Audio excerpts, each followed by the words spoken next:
Assalamualaikum warahmatullahi wabarakatuh. Kembali lagi bersama saya Ratu Agnia, mahasiswa PGSD yang akan mereview pedagogi kritis lanjutannya.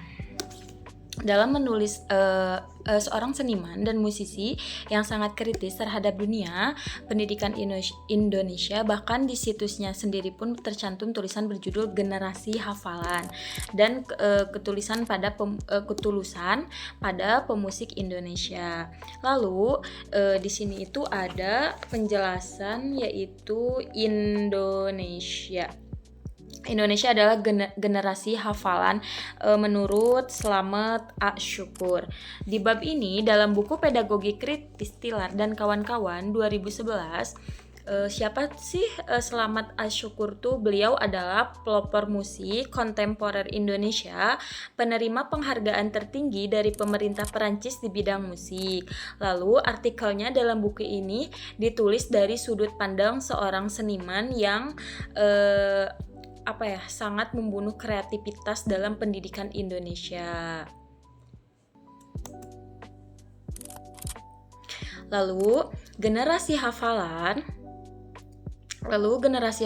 di sini itu menjelaskan bahwa pendidikan yang hanya mengandalkan hafalan, Syukur mengeritik keras sistem pendidikan Indonesia yang mengutamakan hafalan daripada pemahaman mendalam dan kreativitas siswa diajarkan untuk mengingat dan mengulangi, bukan untuk berpikir, merasakan, dan menciptakan. Lalu ada ketulian itu dalam pendidikan musik. Seperti apa? Dari pengalamannya sebagai musisi, Syukur ia menyoroti bahwa pendidikan musik di Indonesia pun terjebak dalam pola yang sama. Murid diajarkan memainkan not secara mekanis tanpa benar-benar mendengarkan dan merasakan musiknya. Inilah yang ia sebut ketulian, bukan ketulian fisik melainkan ketulian rasa dan nurani. Lalu ada kreativitas yang terkubur, sistem hafalan yang membuat generasi muda Indonesia kehilangan kepekaan rasa, yaitu sensibilitas, padahal menurut Syukur, justru kepekaan inilah yang menjadi dasar kreativitas, seni, dan bahkan kemanusiaan. Lalu ada poin selanjutnya, pendidikan yang tidak membentuk manusia seutuhnya. Syukur menegaskan bahwa pendidikan sejati bukan soal mengisi kepala dengan informasi, melainkan soal membentuk manusia yang peka, kreatif, dan mandiri. Sesuatu yang justru tidak dalam sistem pendidikan Indonesia yang berorientasi ujian dan nilai. Pandangan dan harapan Syukur dalam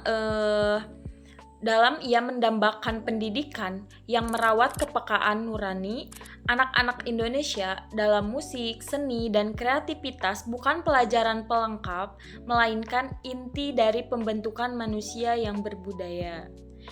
Ia juga menekankan pentingnya menjadi diri sendiri, tidak sekadar meniru barat dan memiliki jiwa yang sederhana namun kaya rasa. Lalu selanjutnya Syukur itu memberikan poin dalam kesimpulan dengan gaya seorang senimannya yang tajam dan kritis. Syukur menyimpulkan bahwa selama pendidikan Indonesia terus mencetak generasi hafalan, bangsa ini akan menghasilkan manusia yang pandai menghafal rumus dan fakta, tapi miskin kreativitas, kepekaan, dan jati diri. Mungkin cukup sekian dari penjelasan saya. Wassalamualaikum warahmatullahi wabarakatuh.